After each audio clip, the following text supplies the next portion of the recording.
Hello friend, welcome to Stories by Tocci. We bring you interesting folk tales. Please don't forget to hit the like button, please share, and don't forget to subscribe to my YouTube channel. Thank you for doing so. Now let's get into the story. The wind in Greystone Hollow didn't howl that morning, it whispered. A strange, eerie silence had gripped the village as if even nature sensed what was coming. Jonathan's death had left a hollow not only in his home, but in the belly of the entire town. There wasn't a soul in the neighborhood who didn't shake their head with pity when they passed by Merritt's now quiet home. She moved like a ghost among the living, her face permanently kissed by sorrow and sleepless nights. The twins, Abigail and Esther, had taken to sleeping curled beside her, like cubs pressed into the last warmth of their mother. The once lively courtyard where Jonathan told riddles now echoed with only the sound of memories. They had buried him a week before, and still grief sat like a fat tenant in their hearts, refusing to move out. Neighbors came with condolences wrapped in words and casseroles, but none of that touched the loneliness that had settled in Merritt's bones. It wasn't the kind of pain you cried through. It was the kind you swallowed like gravel and carried around, hoping no one could hear it rattle inside you. What made it worse was that the world didn't wait. Bill still knocked at the door. Hunger still stretched its fingers. And worse yet, Jonathan's family came like termites, soft voices with sharp teeth. They didn't arrive wearing mourning cloths. No. They wore expectation and entitlement like armor. "You know our brother has no male heir," one aunt began, eyes darting to the twins as if they were blemishes on a spotless surface. Everything he owned must return to the bloodline. Their tone had the chill of iron, their words carefully carved daggers. Merritt tried to explain. She spoke of love, of years, of promises made in whispers beneath moonlight, but tradition did not bend for tenderness. Her tears rolled in vain.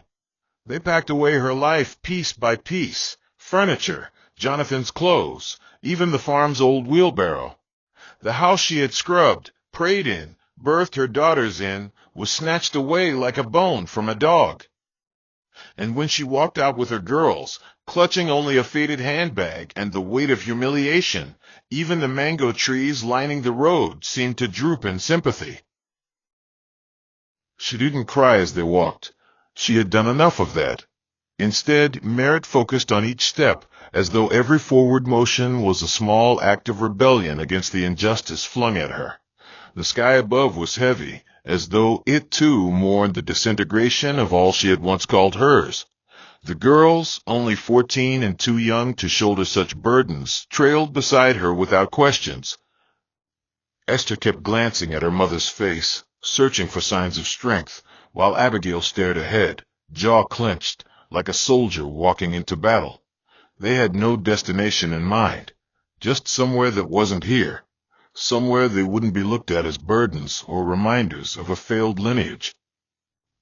With each stride, Merritt's mind danced with memories, Jonathan's laughter echoing through the hallway, the way his fingers once traced her collarbone while humming lullabies, the day he said, "These girls of ours will shake the earth, Merritt."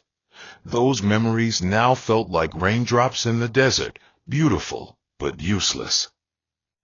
Hours passed like slow-moving carts, and when her legs finally protested, she found herself standing before a modest cement bungalow with peeling paint and overgrown bougainvillea vines, a house that smelled of old friendship and warm secrets. She didn't knock immediately. For a moment she wondered if she was simply dragging her shame to someone else's feet. But hunger gnawed, and the children's silence was growing too loud, so she knocked. Once, twice, then came the creak of a wooden door and a gasp that sounded like grace. Nora's embrace was as familiar as a childhood song. She didn't ask questions, didn't frown, didn't demand explanations or apologies. Instead, she opened her door wide, her eyes glassy and hands steady, and said, "Come in, Merritt. Come in and breathe." Inside, the house was cluttered but welcoming. The kind of mess that told you people lived and laughed here. Photos on the wall, pots bubbling on the stove, and the sweet smell of palm oil-soaked spices wrapped around the newcomers like a blanket. Merritt collapsed onto the nearest wooden chair, burying her face in her palms, while the girls sat quietly on the rug, unsure if they could trust the peace they felt. Nora brought them water, then food, then silence, the kind of silence that heals instead of haunts. That night, as the crickets chirped outside and the night breeze teased the mosquito nets, Merritt stared at the ceiling and whispered, "God, let me rise again, even if it's just for these girls." She didn't ask for riches. She didn't dream of revenge. She just wanted to matter, to earn her place back in a world that had spat her out like a bitter cola nut. Unbeknownst to her, life was just tightening the sling, preparing to launch her into a future even grief couldn't reach. Weeks slipped into months, and Nora's home slowly became more than a refuge. It became a forge. It was in that small house that Merritt learned to bend without breaking. She started selling cooked rice at the motor park, her voice becoming as familiar as the horn of arriving buses. Her hands, once soft from leisure, now bore burns, calluses, and a scent of onion that refused to leave. Each day started before dawn and ended long after dusk. She walked miles, carried heavy pans, bargained like a lioness, and smiled like someone who didn't know what tired meant, all for Abigail and Esther. They were her reasons, her rhythm, the fire beneath her struggle. She mended torn uniforms with thread borrowed from Nora's sewing kit. She ironed with charcoal when electricity failed. She packed their lunches with notes of encouragement even when there wasn't meat inside. At night, she rubbed their feet and told them stories of kingdoms, of queens who didn't need thrones to rule. Every report card that returned home with a red mark felt like a dagger to her heart, but every A was a sunrise in her soul. Yet through it all, Merritt never forgot gratitude. She would rush to Nora with every little win. "See what Esther scored. Look at what Abigail wrote in her essay." Like a child eager to please a parent. Nora would smile, nod, and say all the right words, but something cold had begun to stir behind her eyes, something Merritt, in all her innocence, didn't yet see. And that, as they say in Greystone, was how the wind changed before the storm. The days in Three Rivers came one after the other like beads sliding off a rosary, quiet, deliberate, and often without mercy. Merritt rose each morning, while the sky still wore its night clothes. She would heat water on a 3-stone fire behind Nora's house, the smoke dancing upward like tiny prayers. The first time she tried to sell food at the nearby park, her fingers trembled as she ladled stew into bowls. Men glanced at her with disinterest. Children sniffed the air suspiciously. But she kept going, drawing strength from a well only mothers seemed to possess. Soon, the drivers at the loading bay began to recognize her. Madam Rice, they called her. She smiled every time, though her feet ached and her eyes burned. The name didn't carry shame, it carried survival. Abigail and Esther adjusted too. They shared a tiny corner in Nora's children's room, where they studied by torchlight and folded their uniforms on plastic chairs. When their sandals tore, Merritt sewed them. When their notebooks ran out, she begged customers for change to buy more. Some days the stew was watery, the rice half-cooked, and her patience threadbare, but she never gave less than her all. Each evening, as the sun bled out behind the rooftops, she'd count coins, whisper thanks, and hang her tired body on hope. In those days, happiness wasn't loud. It came in whispers, a free ride from the park, a returning customer, a smile from her daughters. Still, every time one of them brought home good grades or a kind word from a teacher, Merritt would run to Nora with her joy bundled in her fists like fresh oranges. "Look, Nora," she'd beam, "Esther's teacher said she's the best in math. Can you imagine?" Nora would nod, sometimes smile, but always with an odd delay, like someone watching a play they had already seen but didn't particularly enjoy the second time around. There were days when Merritt sensed the shift, like the faint scent of smoke before you see fire. Little things. Nora stopped laughing as loudly when Merritt shared good news. Her compliments grew shorter, clipped at the edges like worn-out nails. She no longer invited Merritt into the kitchen while cooking, and her children, once friendly, began to avoid conversations with the twins. Yet Merritt brushed it all aside. After all, hadn't Nora given her shelter? Hadn't she opened her door when everyone else closed theirs? Gratitude can sometimes be a blindfold, and Merritt wore hers with pride. She told herself it was stress, that Nora was tired, or maybe life was simply pressing on her too. So she gave her space, tried not to overstay conversations, brought gifts with her meager profits, a tub of Gary here, a pack of salt there. But no matter how many times she poured affection, Nora seemed to grow emptier. Meanwhile, Abigail and Esther continued to bloom like hibiscus and harmattan, against all odds. Esther's knack for numbers earned her praise at the local tutoring center. Abigail, with her soft voice and determined pen, began writing short stories that got pinned on the school's notice board. Merritt would sit in her corner at night, reading their essays, her lips trembling in pride. "You see," she would say to no one in particular, "I may not have a son, but God gave me 2 crowns instead." And each time, after whispering prayers over them while they slept, she'd tiptoe to Nora's room to share the news. Sometimes it was just a soft knock and a whisper, "Esther's name was called in assembly today." Nora would mumble something back, often from behind closed doors, but never once did it occur to Merritt that her joy might be touching a bruise in someone else's heart. Jealousy rarely screams, it whispers, and Nora's envy wore a cloak so quiet it could have passed for friendship on the surface. She began to plant seeds gently, subtly, words laced in sugar, but aimed to corrode. It started with offhand comments. "Your mother always tells everyone what you do. She means well, but it's too much sometimes." Or, "Did she tell you how your father's family left?" I'm not saying anything, but you girls are old enough to ask questions. At first, the girls ignored it. They were used to their mother's excitement, her innocent way of shouting blessings from the rooftop. But as they grew older, and as Nora's words continued like water dripping on stone, doubt began to find cracks. Abigail, always more sensitive, started pulling back. She became quieter around Merritt, more suspicious. Esther grew cautious too, especially when Nora shared what people were saying. One day, she told them, "Your mother's struggle is admirable, yes, but don't let anyone guilt you into thinking she's perfect. Nobody is." She said it with a shrug, as though it were harmless advice. But words, once planted, grow legs of their own.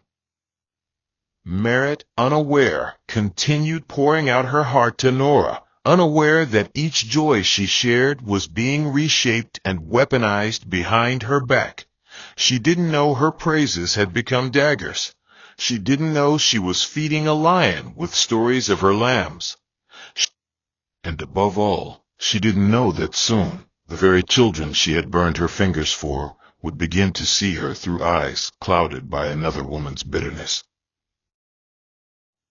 One harmattan morning, when the air was dry and everything smelled of dust and roasted maize, Abigail came home from school with a face like thunder.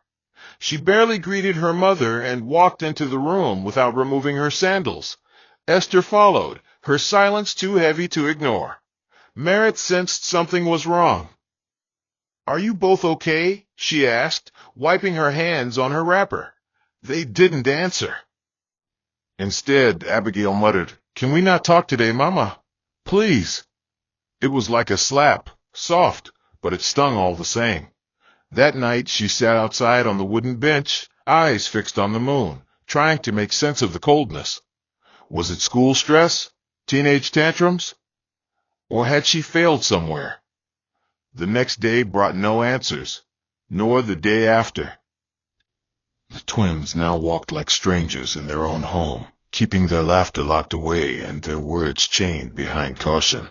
Merritt cooked their favorite meals, but plates returned half-eaten. She offered hugs, but arms hung limp, and every time she thought of asking Nora, she stopped herself. Maybe it was pride. Or maybe something in her spirit had begun to whisper that the answers she sought were too close for comfort. The house that once echoed with dreams now echoed with silence. And Merritt, the woman who once faced widowhood and disgrace with her head held high, now stood on the edge of something worse. Rejection, not from strangers, but from the very hearts she had birthed. Merritt began to tiptoe in her own home like a stranger borrowing space. The girls, once her shadow and song, now moved around her like wind around a tree, present but distant, brushing her lightly without touching the core. Conversations had become clipped, answers monosyllabic, and laughter, oh, how it had become a rare bird that no longer nested in their rooms. Abigail would sit with her phone, fingers tapping like a ticking clock, while Esther buried herself in her textbooks with a quietness that felt more like withdrawal than focus. Merritt, who once read their moods like familiar hymns, now found herself fumbling through their silences. She tried to stitch the gap with kind words and soft meals, even went as far as buying them small gifts with money scraped from her last market sale, but the response was lukewarm at best. One night, after Esther left her meal untouched, Merritt finally asked, "My daughters, did I offend you?" But instead of clarity, she was met with the kind of silence that swallows a mother whole. Abigail muttered, "Let's not pretend, Mama. We just need space." It was like being handed an eviction notice from a heart you once built your world around. That night, Merritt didn't cry. She just lay on her mat, her eyes open to the ceiling, wondering what mountain she had unknowingly climbed that now crumbled beneath her feet. She remembered when Abigail had chicken pox at 8 and cried only when Merritt wasn't in the room. She remembered Esther's first heartbreak at 15, when Merritt held her all night, whispering, "You are more than anyone's foolishness." Now those same girls walked past her as though love had an expiry date. The weight of confusion was heavier than any pot Merritt had ever carried. She replayed moments in her head like a broken radio, hoping to catch the moment something went wrong. Was it the time she scolded Esther for sneaking in late, or when she asked Abigail to return the dress that looked too expensive? Had she become too needy, too proud of them, too loud with her love? One day, desperate for clarity, she decided to confide in Nora again. She knocked on her door like always, holding back tears. "I don't know what I've done to them," she whispered, voice shaking. "They don't speak to me the way they used to. It's like they're slipping through my fingers."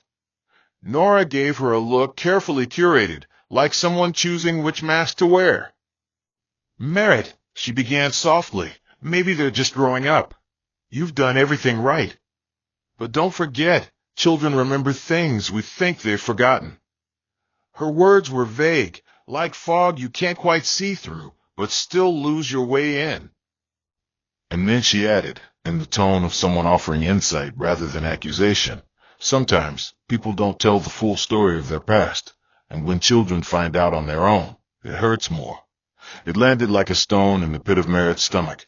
She left Nora's room that day with more questions than answers, but also with the seed of fear quietly growing roots. Could her daughters have heard something? From where? From whom? She racked her brain but found no secrets to expose. Her story was as bare as her hands. She had only ever fought to give them a name that couldn't be trampled on.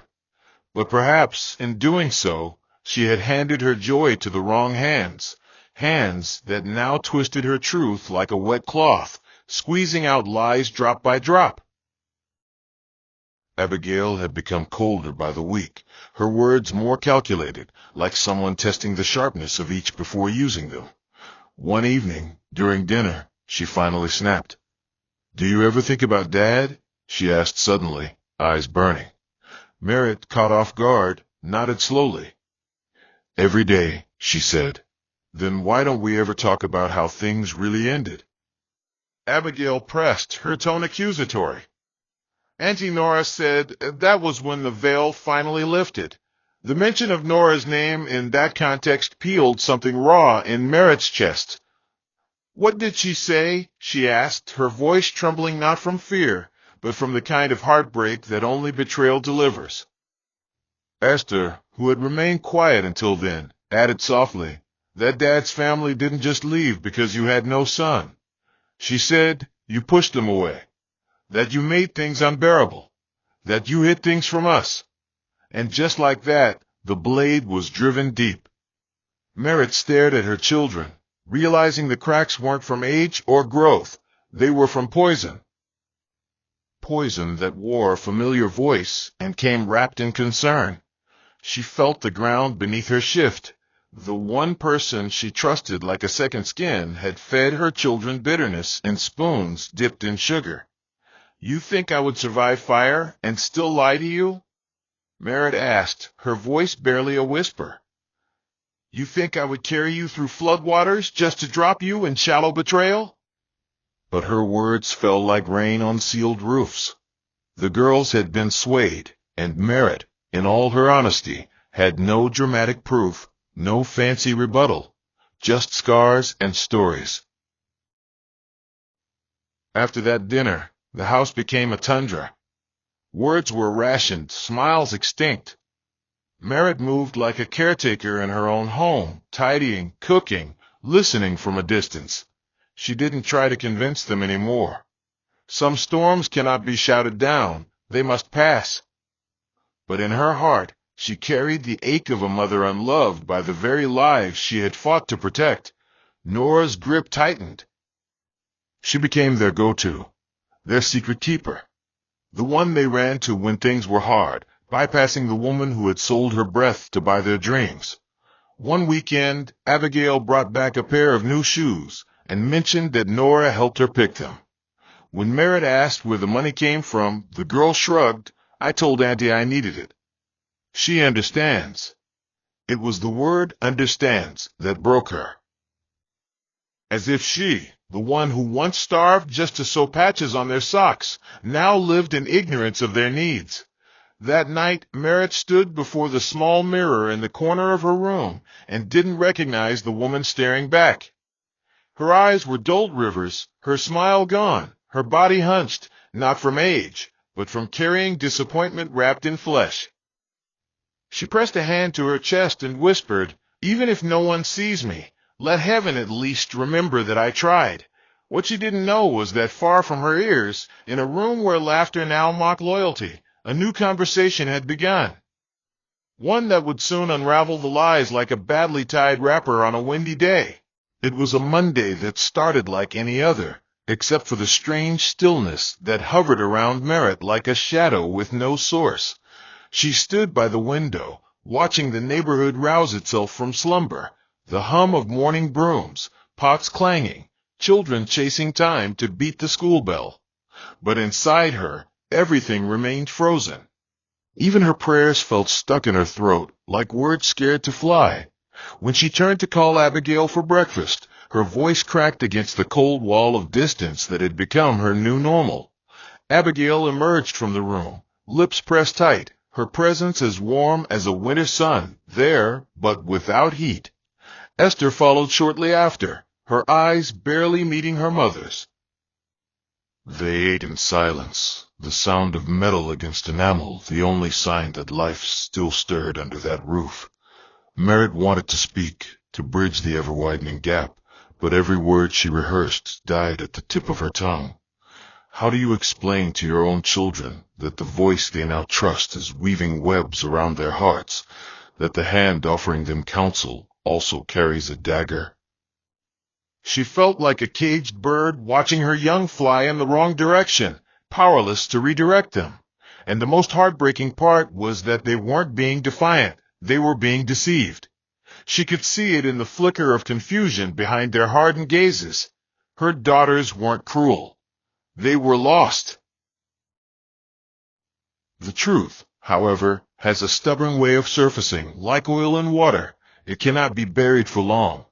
That afternoon, Nora's niece, Tammy, returned unexpectedly from school and decided to stay the weekend. Tammy was a curious girl, 17 and sharp-eyed, often labeled too quiet for her age. But quiet doesn't mean blind. That evening, while helping her aunt sort through some old bags for donation, she stumbled on a worn brown envelope. It was tucked beneath a stack of outdated calendars and receipts. Inside were printed screenshots, long messages, voice notes saved on a small flash drive, and even a few handwritten pages in Nora's looping script. At first, Tammy skimmed through out of boredom. But as she read, her heart began to drum. There were messages sent from Nora to anonymous contacts, voice notes where she vented venom against Merritt, mocking her struggles, recounting lies she had carefully fed to Abigail and Esther. I told them she played the victim card so well she deserves an Oscar. One voice note rang. Another message read, "They'll turn against her eventually. All I need to do is keep showing them what she forgot to tell them." Tammy felt bile rise in her throat. She had known her aunt to be firm, maybe even strict, but this was treachery dressed in lace. That night, she couldn't sleep. She stared at the ceiling fan, wondering how many homes had been ruined by smiles that held knives behind their backs. And suddenly, it dawned on her, she could not keep quiet. If she did, she'd be as guilty as the one who spun the lie. The next day, Tammy made her way to where Abigail interned at the pharmacy, clutching the flash drive and the printed pages like a child gripping a talisman. She found her just before closing hour, standing behind the counter, bagging cough syrup for a customer. When their eyes met, Abigail smiled faintly, polite, distanced, the way she now smiled at everyone, including her mother. "Tammy?" "What brings you here?" she asked, not expecting much. But then Tammy leaned in and whispered, "We need to talk, somewhere private." Curiosity sparked. They stepped into the corridor behind the shop, where the sound of rustling cartons and humming refrigerators created a semi-bubble of privacy. Tammy didn't waste time.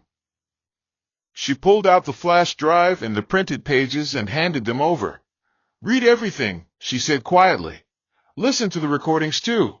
I don't know what's been said to you about your mom, but you need to see the whole picture." Abigail blinked, her heart thudding, but said nothing. She took the items and nodded slowly, too stunned to argue. That evening, in the small corner she called hers, she sat and read. She listened. She scrolled. And with each word, each playback, each line, her spine straightened and her mouth dropped. The things Nora had said, the way she had twisted Merritt's story, painting herself as a savior while quietly poisoning her daughter's love, it hit like thunder on dry ground. Abigail felt something inside her crack, not break, not collapse, but shift. And suddenly, the last 2 years unraveled in her mind like a badly sewn hymn. Abigail couldn't sleep that night. Every memory became a needle poking at her conscience. The nights her mother knocked, and she refused to answer. The meals she ignored. The stories she cut short. All the warmth Merritt had offered freely, and all the coldness she had returned with interest. She saw now what she had missed. The truth had been there, but it was buried beneath the loud whisper of someone who wore trust like a stolen scarf. At dawn, she woke Esther, dragging her sister from sleep with shaking hands. "We need to talk," she whispered. At first, Esther resisted, irritated. But once the evidence was laid bare, once the messages were read and the voice notes played, her eyes too began to glisten. "We were fools," she whispered. "Blind, ungrateful fools." The sun was just peeking through the sky when they both stood at the edge of their compound, shoulders trembling. They didn't speak on the walk home. No words could carry the weight of what they now felt. The door was locked when they arrived, but the curtains swayed slightly as if their mother had seen them coming. They hesitated. How do you knock on the door of someone whose heart you've trampled? Abigail raised her hand, paused, then knocked. Twice. A quiet shuffle came from inside. Then the door opened. And there stood Merritt, wrapped in a faded wrapper, her eyes weary, her face still, like someone bracing for more hurt. But when she saw them, shoulders hunched, eyes red, mouths quivering, something softened. Abigail dropped to her knees. Esther followed. "We're sorry, Mama," they said in unison. "We were wrong." And for the first time in months, Merritt's lips parted, not to scold, not to question, but to whisper one word that tasted like home: "Come." The house was no longer cold. It didn't change overnight, but the frost that had crept into the corners of every room began to melt slowly, like morning dew yielding to sunrise. When Merritt pulled the door open and saw her daughters on their knees, tears threading their cheeks, regret wrapped around their shoulders like a wet shawl, her first instinct wasn't anger. It was disbelief. The kind that halts your breath and confuses your heart. Abigail's voice had trembled as she said, "We were deceived, Mama. We didn't see clearly. But now we do." And in that moment, something broke loose inside Merritt. Not rage, but the dam of silent prayers she had stored in her soul for so long. She reached out, not to scold or demand explanations, but to hold them. And when her arms closed around them both, it was like hugging pieces of her heart that had wandered off and finally found their way back. No words were enough. So they wept together, three women with bruised trust and a bond too strong to be permanently fractured. When they sat inside, the room felt smaller, warmer, more familiar than it had in months. Abigail and Esther took turns explaining how the lies had wrapped around their minds, how trust had been slowly rerouted without them realizing. "It started so gently, Mama," Esther whispered, voice thick. "It didn't feel like manipulation. It felt like advice." Merritt listened, her fingers gently stroking their hair, nodding not in agreement, but in understanding. She had been young once, too. She knew how easily love could be twisted when it was dressed in the wrong mouth. That evening they cooked together for the first time in a long while. Esther washed the bitter leaf with exaggerated care, while Abigail hovered near the fire, stirring the soup with practiced patience. Merritt moved slowly, not because she was tired, but because she wanted to take it all in. The laughter returned first, not loud, but honest, bubbling up like spring water in a dry land. Abigail teased Esther for adding too much salt. Esther fired back about her burnt rice, and Merritt just smiled as if she were witnessing a resurrection. Over dinner, they talked not about Nora, not yet, but about old times, about Jonathan and his off-key singing, about the mango tree they used to climb, about dreams that had gathered dust but never died. The twins took turns describing their studies, the projects they had worked on, the teachers they liked, and even the boys who had tried and failed to impress them. And Merritt, who had once feared that she would grow old alone in a house full of silence, now sat listening like a queen surrounded by the music of her kingdom. She didn't interrupt much. She didn't correct or caution. She just listened, because sometimes forgiveness is found not in words, but in the space you give someone to be themselves again. By nightfall, the room was lit not just by the single bulb hanging from the ceiling, but by the soft, invisible glow of reconciliation. It was 2 days later when the twins gently brought up the name that had become a wound. They were sitting on the front step, sipping pap from enamel cups, when Abigail leaned toward her mother and said, "We confronted Auntie Nora, Mama." Merritt didn't flinch. Her hands paused only briefly, then resumed folding the laundry on her lap. "And?" she asked, her voice even, but her heart pounding like thunder behind her ribs. "She denied it at first," Esther added quietly. "Said we misunderstood her. But when we played the recordings, she didn't even argue. Just stood there, looking small, like someone who got caught stealing what they didn't need." Silence stretched between them like a long thread, fragile but unbroken. "Why would she do that?" Abigail asked, not looking for an answer, just voicing the ache. "I trusted her." Merritt sighed, not in defeat, but in the way old trees sigh when the wind passes through them. "Because envy is an infection," she said finally. "It doesn't always come with fangs. Sometimes it smiles, sits beside you, and waits for your back to turn." There was no bitterness in her tone, only the fatigue of someone who had learned not all wolves wear fur. "But you loved her, Mama," Esther said. You told her everything. Merritt nodded slowly. That was my mistake. I thought love could shield me. But some people don't want your success. They want your silence. She folded the last wrapper on her lap and added, I forgive her, but I won't walk that road again. The days that followed were simple but rich. The three women relearned each other like a language once spoken fluently but forgotten with time. Merritt no longer hesitated when Abigail offered to pay for groceries. She no longer flinched when Esther tried to help her carry the food tray. The wounds were still there, of course, faint scars beneath the surface, but the bleeding had stopped. One weekend they went to the market together, Merritt haggling like a champion, Esther calculating prices, Abigail holding their mother's bag and bargaining like a lawyer. The pepper seller even joked, see these ones, bodyguards for their mama. They laughed, but the truth hung sweet in the air. That night they cooked the biggest pot of jollof rice their tiny kitchen had seen and invited Tammy over.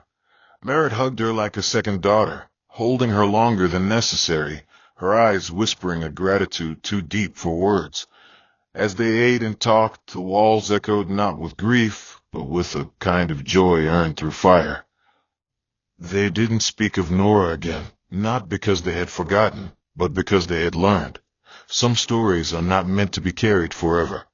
And as the stars blinked into the sky above Three Rivers, Merritt looked at her daughters and felt something stir deep within her, not pride, not relief, but a quiet joy, the kind that doesn't shout but sings softly, like a lullaby for the soul. Greystone Hollow had changed little since the day Merritt left with nothing but her daughters and a prayer stitched into her chest. The red earth road still cracked beneath the harmattan, goats still wandered lazily across compounds, and the market still carried the smell of dry pepper and roasted plantain. But when Merritt walked through the town again, this time as a guest, not an outcast, it wasn't the place that had shifted, but her. She walked with the ease of a woman no longer begging space from life, her daughters beside her like living proof that storms don't always break you, sometimes they prune you. The visit had come about quietly. A call from a distant cousin, an invitation to a wedding, and a whisper of you should come. Let them see what became of you. Merritt hadn't planned to return, but something deep within her agreed. It was time. Time to walk those streets not in shame, but in silent victory. Time to face the echoes that once mocked her and answer them not with words, but with presence. So she came, not for applause, not for vengeance, but to remind herself that beginnings don't have the right to dictate endings. As they passed the gate of the old compound, the one her in-laws had dragged her out of like expired goods, Abigail reached for her hand. Merritt didn't speak, but she held it, firm and sure, and walked on. Back in Three Rivers, life resumed its humble rhythm, but everything felt fuller now, like a canvas that had found its colors after years of grayness. The girls had started saving part of their earnings, whispering plans of finding a small apartment where all three could live again, just them, without borrowed walls or cold gazes watching from behind curtains. Merritt didn't oppose it. She didn't cling. She knew that love wasn't proved by chains but by choice, and the fact that they wanted her near was enough music for her heart. On quiet evenings they would sit on the porch, legs stretched out, talking about everything and nothing. Sometimes they teased Merritt about remarrying. She'd scoff and say, after surviving fire, why would I jump into another oven? But her eyes always sparkled when she said it, not bitter, just wiser now. They laughed together, cried sometimes when old memories resurfaced, but there was no more blame hiding between their words. And each time they brought her something, a head tie, a new pot, even a pair of slippers, Merritt would call Tammy first. Look what my children bought me, she'd say proudly, like a child showing off a prize. Tammy always laughed, always responded. It became their private ritual. And while Merritt no longer ran to Nora, she didn't erase the past. She just built new bridges where old ones had collapsed. There were moments when the ache returned, like the quiet hum of a familiar song played too faintly to ignore. Sometimes, in the stillness of dawn, she would remember Jonathan, not just his face, but his presence, his laughter that used to bubble through the walls, his way of touching her shoulder like it was his anchor. And in those moments, she would let the memories wash over her, not to drown in them, but to honor them. One morning, as she stood in the small backyard, stirring a pot of yam porridge, Esther came to her, holding a framed picture she had secretly printed from an old photo they'd taken years ago.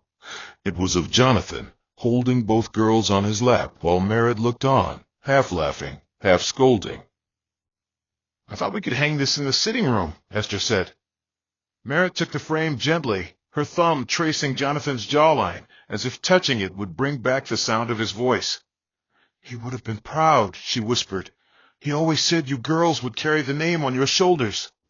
They hung the frame together, and that evening when Abigail came home and saw it, she stood before it for a long time before whispering, "I'm sorry, Papa." It was a quiet apology, but in that moment the house breathed peace. On a bright Saturday morning, the three of them organized a small meal for a few neighbors and old friends who had stood by them through the years. Nothing fancy, just jollof rice, fried plantain, soft drinks, and a long table set under the mango tree near the back of the compound. The breeze carried laughter like confetti, and the air smelt of spice and healing. Children ran about, elders nodded in approval, and Merritt, seated at the head of the table, wore a wrapper gifted by Abigail and a blouse Esther had sewn with her own hands. Tammy came too, hugged like a long-lost sister, and Merritt wouldn't let her go for a while. At some point during the meal, a guest asked, "Merritt, how did you do it? How did you bounce back after all you went through?" She smiled, sipped her drink, and replied, "You don't bounce back from some things, you grow through them. Slowly. One prayer, one tear, one choice at a time." There was silence for a beat, and then soft clapping followed, not the loud kind, but the respectful kind, the kind that says, "We see you now." And as the day faded into dusk, and the guests trickled away with full stomachs and fuller hearts, Merritt stood alone for a while under the mango tree, staring at the horizon. It wasn't her past she saw, nor her pain. It was her future, quiet, steady, and finally hers. In life, betrayal doesn't always wear a stranger's face. Sometimes it comes from the very hands you once held in trust. But let this story remind you, truth may sleep, but it never dies. Keep your heart pure, your intentions honest, and your love consistent. People may forget your sacrifices, twist your story, or even turn their backs on you. But if you sow in tears with faith and perseverance, you will surely reap in joy. Don't give up when your good heart is misunderstood. Heaven keeps the best records, and time eventually tells all. May your sacrifices never go unnoticed. May every tear you've sown in silence blossom into joy that echoes beyond your years. May those who left you return with understanding, and may those who lied against you be exposed without you lifting a finger. May your name be restored in rooms where it was once dragged, and may peace kiss every part of your life that was wounded by falsehood. May your children rise and call you blessed, and may your latter days be sweeter than the pain of your beginnings. In your going out and your coming in, may favor speak for you, and may joy never be a visitor but a tenant in your home. If this is your heart's desire, shout a thunderous amen. Hope you enjoyed this interesting story. Please don't forget to like, share, and subscribe to my channel. See you again in my next story.